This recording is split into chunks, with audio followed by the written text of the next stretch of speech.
Okay, hi guys, how's it? I'm recording on two different devices, and now that I'm recording on two different devices, I am noticing just how horrible the quality of the Samsung is in comparison to the iPhone.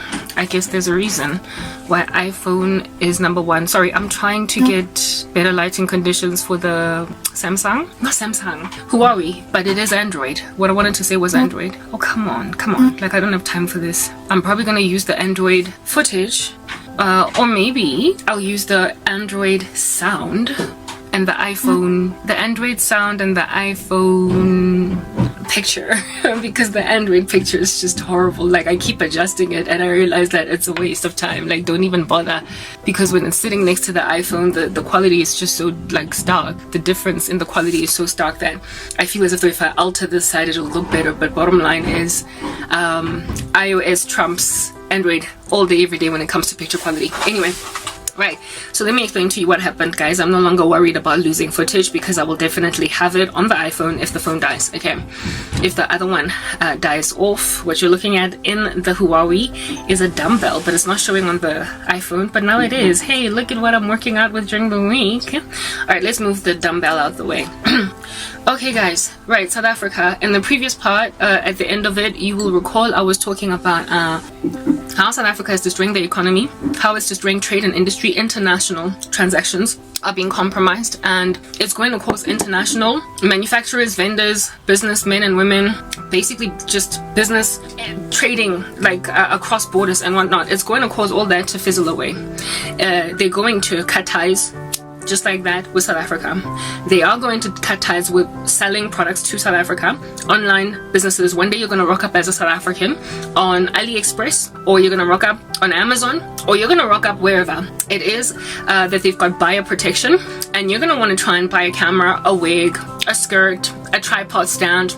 You're going to want to try and buy a vacuum cleaner. You're going to want to try and buy a mixer for cake, okay, and literally just feel like, oh, I'm getting a Bonzella bargain. And like I spoke in like my previous parts in the previous days when I was coming here, I spoke about how it is that some products are, despite shipping and customs cost, a lot cheaper on the international online store market than it is in South Africa to procure it at a macro or Pick n Pay, check, I say whatever. So you really gotta go international if you're gonna get the best bang for your buck. That's what's good, right? So you're gonna be on some, oh, look at me being all like, you know, advanced and digitized and technologized, and I'm gonna go and purchase all of my needs, including, I don't know, groceries, including an aloe vera leaf, since South African stores don't sell aloe leaves. I don't know what's up with that. I'm gonna buy from the international market, and when it gets here rotten, at least it will have still been a leaf instead of me buying it in a bottle at Discam. That's what's good. I'm gonna do that. And this excited young lady or young man or old man or old lady, whatever, this human being that is excited to purchase their products much cheaper online, okay, they're then going to one day be met with, sorry, we don't ship to South Africa, sorry, we don't sell to South Africa, sorry. Or they're going to come across some kind of a term and a condition that's going to say, in these countries, South Africa, maybe another 5. For these countries, the risk is all on the consumer. The risk is all on the consumer. So you buy it, we ship it to your country, and once once the transaction has gone through, you do this at your own risk. So therefore disincentivizing or demotivating South African consumers online from continuing in this fashion. How are they going to be able to justify basically discriminating against South Africa and countries with such logistical issues as these? It's basically the track record of what it is that they have experienced in the past. Now, I got this camera literally for $0, for free. I got this camera for free. Why? Because of the buyer protection on AliExpress. The buyer protection on AliExpress basically says that if your product that you purchase from our site, okay, does not get to you, these are the conditions where you can apply for a refund. You get your product, but it's not what you asked for, or it's substandard quality, it's breaking apart, or it's got scratches, or whatever, okay, there you and the seller can have an arrangement to ship it back to the seller of which can then give you a refund. not a refund, sorry, the seller of which would have to pay for shipping costs and customs when it gets to their side type thing. All you need to do is just ship it to them, and then that's how it is that we're going to protect you. All right. Or the seller can just be like, whatever, I don't care about the product. You can keep it to you and still give you your money back if the product is not what it is that you asked for. So if you buy a product and you bought a camera and they bring you a pig, then the seller can be like, whatever, keep the pig, I don't care, but still give you the money. They don't have an option to not give you the money back. So basically, the rights here of consumers are far greater than those of sellers, which frankly I think is unfortunate. It's unfortunate. God hates unequal scales. So yes, we know that there are scammers, trappers, and we know that there is a long history of rotten business practices on the part of sellers that have made it necessary for such laws to cover or protect buyers. Okay, because sellers can be unscrupulous people, but at the end of the day, so too can buyers. There are scammers all over the show on the internet that will purchase things in bulk and then pretend that they didn't get them, or that they are broken and tarnished, and then next thing they swap them out, whatever. So we need to deal with the fact that the human race in totality is just fallen. Like, the human heart is deceitful above all things and desperately wicked. So we can get some pretty vile human beings on both seller and buyer sides, but there are far greater laws covering, protecting the behinds, the backsides of buyers than they are of sellers. And like I said, it's unfortunate. All right, for instance, in South Africa, just in using a South African example, in this nation of ours, this horrendous concern that is called South Africa, I can't stand this place, I've been saying it. Okay, in South Africa there are these labor laws that just very far-reachingly and widespreadingly, just ubiquitously, with no discretion, cover the behinds of employees, sometimes at the very unfortunate and sad expense of the employer. There is indeed a sad history where employers could just be like, you're fired, and not have to give you an excuse or reason, and it's like, literally, it was done with, go in. And then they came up with like labor laws and labor relation as acts and what have you to protect the employee. The unions, you could start a union, riot, strike and whatnot without losing your job, all that jazz, covering the employee. That's what used to happen, and it is happening in South Africa, especially after apartheid was repealed and they came up with brand spanking new laws under the constitution. Everybody has a right for employment to earn a living, which mine has just been decimated and nobody actually cares. That's why I'm leaving this country.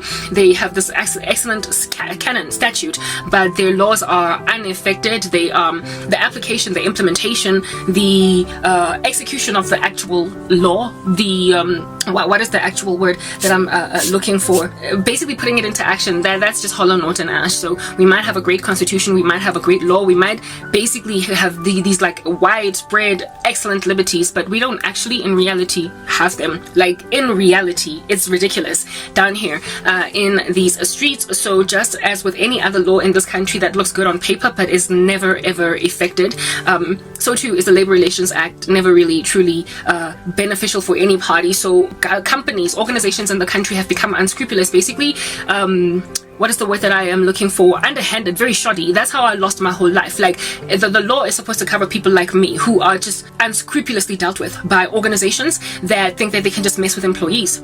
They came up with a loophole, a workaround the Labor Relations Act by basically being corrupt on the inside. But one of the biggest reasons why I imagine the corruption of the former company that I used to work for, my former organization called MTN, why it is that they went on right ahead and became bandits overnight, just these criminals.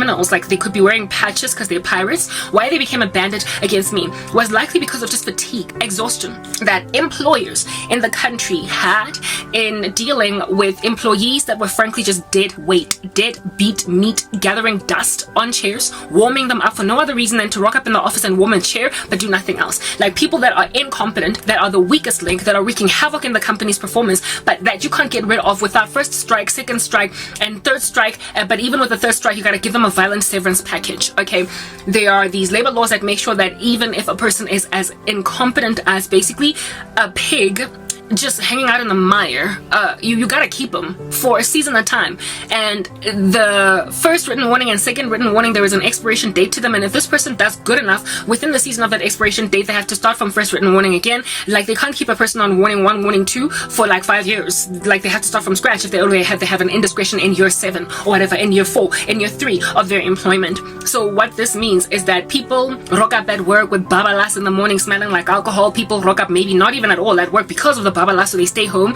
People who, like I said, they just swing on their chairs all day long and don't do their jobs, annoying the living daylights out of their bosses, causing them to gnash their teeth and want to pull their hairs out, but you can't fire them. You gotta first give them a first spoken verbal warning, and then a first written warning, and a second and a third, spank them a whole bunch of times, and even then they have to go through a disciplinary hearing, and the law largely favors, even when they go to the CCMA, etc., the employee more than the employer. So what have employers done? Unscrupulous business practices, pretty much what it is that they did to me. They made a decision that, you know what, see, now we are exhausted with the Labor Relations Act that covers just dead bums on our chairs. We can't deal. So HR, we are going to work with you, human resources, and you are going to basically work with us. And then we're going to make your lives easier. We're going to improve your careers and etc. Because these unionized people on the ground, some of them by Atwafa, they should be fired. If anything, they should have left the first day that they started here. They already stole stationery. Okay, fine. Stealing stationery is a grievous offense that is dismissible immediately. A final written warning, not even a warning. They don't get a warning. Like things like theft and, you know, maybe even punching a colleague, that you get fired for immediately. But stuff like just being tardiness, like not rocking up, not performing, cheating, you know, in your praise, like, yeah, okay, look, there are things that it would take your employer 10,000 years to finally get rid of you, and by the time they are in a position to fire you, this chick has already moved to another company, or this dude has already moved to another company to bother another boss and have another organization have to deal with the Labor Relations Act before they can get rid of them. So these dead meats, these dead bodies, these cadavers that are rolling around in corpus Africa acting like they're alive and actually contributing to the economy are the bane of the existence of many organizations in this country, and they have caused a lot of corruption on the part of management, on the part of those people that are the employer, on the part of those individuals that are in a position to honor this law. The law does not sufficiently cover or protect the employer, because the employees are apparently the ones that are the ones that are most likely to get abused. More like, you know, the big fat chunky like authoritarian sovereign that is going to wreak havoc in our lives. We need protection from him. So now they don't cover the bosses, now they don't cover the king, they just cover the peasants. And when then you cover the peasants and not the king, you give absolute power to the peasants, and we all know that absolute power corrupts absolutely. So peasants are the ones that now are running the show. It's anarchy, and companies are just got these people swinging on ropes like monkeys, literally chandeliers, okay, in the company, pretending to be at work, and then stock prices plunge. The whole economy is decimated by dead meat. So the response then by management, the response then by companies is to, like I said, try and find a loophole. They're the more powerful ones. They're the ones that are in a position to basically twist things in such a way so as to make it look as if though there isn't even an issue here. So things like constructive dismissal become a thing. Make her life a living nightmare. So bring her in for all different kinds of disciplinary hearings that don't even make sense. Suspend people for no issue at all. Make sure HR works with management and not so much is a mediating force between management and staff. Yeah, so what then goes down is that organizations like the CCMA, organizations like the labor court, what is this? That other body that helps out with legal cases for people who don't have money, legal aid board. They extortion, bribery is like a big thing. Where if at all there are cases that they feel as if though this is like something I need to just pull out of my hair. If it's something that I can just pull out like a tick out of my hair, I'm gonna pull it out. And so they end up paying corrupt advocates at the CCMA. They end up paying corrupt officials at the labor court. They end up like judges, and they end up paying, like, literally the South African workforce corporate is working in tandem with labor markets or labor regulation bodies in this country in order to make their jobs easier, for them to not have to pay so much in damages in wreaking the havoc in the lives of employees. And so the result then is basically collateral damage on people that are actually innocent, and they are also weaponizing the business relationships that are, you know, covert, underground, under wraps, shoddy, these shady business practices. They are using them as weapons to get rid even of stuff that is not so much wrong. You know, they're not just gathering dust. Karabo is not gathering dust, get it? I'm not that girl. They're not just gathering dust, they're not swinging on a chandelier, they're not basically hanging out in the canteen all day long without doing their jobs. They're just giving people a run for their money. They are honest, and to run an honest economy or an honest ecosystem in a corrupt space is to be targeted. So these days then, unions where there are actually honest people running them, or individuals and organizations that are voices of reason, that stand against oppression and basically unsavory business practices. They get rid of them through the system. They get rid of them through CCMA, through the labor code. They just want to squeeze them out. They offered me a 3 bank M10 after literally suspending me without cause. Basically then months later firing me without cause. They try to offer me 3 months salary and acceptance of my acceptance of me having resigned. They wanted me to say that I resigned instead of got fired, and on top of that they wanted me to say that what is this, to accept 3 months salary. But what they did to me was gross misconduct, meaning that they owed me at a minimum 12 months salary, and they also ought have given me they could have given me also 24 months salary, and with it too I still stood to be able to win a civil lawsuit. They squelched it when I rejected their 3-month little offer, 3 months salary. I was like, Della, you literally decimate my entire career. At the height of it, I had just been promoted, so who's gonna recognize a promotion where I was sitting in it for just 1 month? Nowhere. So on my CV, I'm gonna have to basically go back to the previous position that I was in and applying at an within an unemployed state. And we know how vulturist, how scavengerist the South African labor market is. When you are unemployed, they try to force you to take salaries that are that don't make sense for your skills set. So the best way to apply for a job is when you do already have a job. Otherwise, they're going to force you to take a job that you did not sign up for a salary that you did not sign up for. If you were bound to move to another company for a 10,000 rands increase, they're going to try and make you take a 5,000 rands increase. So the best way to move from company to company is when you're currently employed. So here it is that they had put me in a position to apply for a new job unemployed, and so therefore forced me to take some little 1, 2, 3, 4,000 rand salary increase in the next job. And so therefore I was going to get given attitude by employment brokers. I was going to get given attitude by what is this, like, what is this, people who recruitment agencies. I was going to get given grief by actual companies that I was going to be working for. On some, you don't have a job, I don't have the choice, I don't have the option. And so therefore in that very extortionary mindset, we're going to force me to take, like I said, a job that was nowhere near where it is that I would have ended up being had I catapulted from MTN into another organization. Yeah, so of course I was owed like violent damages for such things as those, loss of income. Like, I could go on. There are so many things that I could have benefited from. So they used the system in working with each other because it was so much more favoring of employees rather than employers. It had so much more of the back of the peasant than the king, that the kings decided that since we've got the monetary power, we're just going to bribe everyone all over the show to make sure that they make the system basically lean towards us. So if they keep on taking cases to the CCMA, we will give people 3 months salary payments instead of like 12 months or 6 months or 24 months what they deserve. We're going to make them take it or leave it. And with me, they literally gave me that take it or leave it. And guess what I did? I left it. And now, like 8 years down the line, almost 10, a decade down the line, I'm still unemployed. I still cannot get a new job because I refused to take a plea that did not make any sense at all, given that I was completely innocent. I look like a person that was fired from her job and lost her case at the CCMA. So I just look like a flagrant, dishonest random that is not to be taken in by any organization at all. And currently being unemployed means also I don't have much leverage, much negotiation power with organizations. So here it is that a very highly skilled South African citizen is unemployed because of that corrupt system.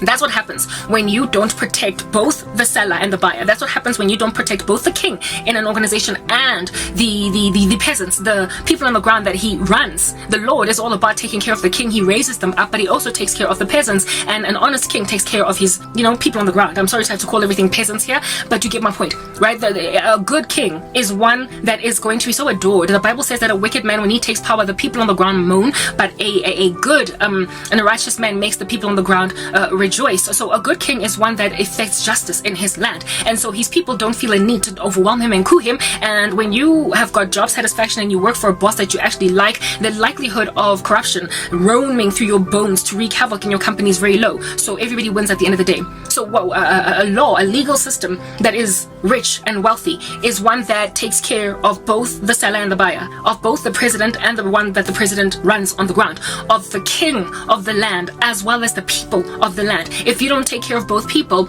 you are then going to end up with disgruntled sellers or disgruntled buyers. And when you're dealing with disgruntled sellers, for instance, they are going to come up with unsavory business practices in order to basically make sure that they don't get hurt by a system that only caters to the buyers of which can in and of themselves be scammers. We are born dead in trespasses and sins, like I said, and so therefore nobody does good, including sellers or buyers. Yes, there are honest buyers like me, and there are honest sellers like, I guess, whoever it is that might be an honest seller out there, but everybody now gets decimated by a system that is skewed towards one goal. Now, I got a free camera despite being an honest buyer, and this has likely basically like made livid. I almost used the P word, peed off the seller on some, goodness gracious, here it is, that's South Africa yet again.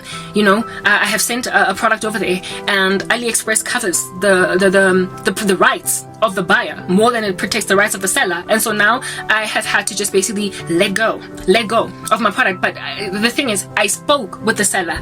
The seller is the one that ultimately abided by just giving me this camera for free. I was honest, I was forthcoming with the seller. And I think it was because of how forthcoming I was that the seller made a decision, you know what, it's fine, keep it. It could have been a whole long, drawn process, but the seller probably thought, okay, just based on the cost of this product and the profits that I make, the profit that I make on just one product, and maybe likely also the honesty of the buyer, I can afford to let this one go. But in the future, I'm going to refuse to work with South Africa. He could either make, or she could either make a decision to never work with South Africa ever again, or decide to basically find a loophole around the AliExpress laws that cover, or regulations that cover the buyer protection, that protect buyers instead of sellers. Let me move to the next part. I was able to keep my video for the duration.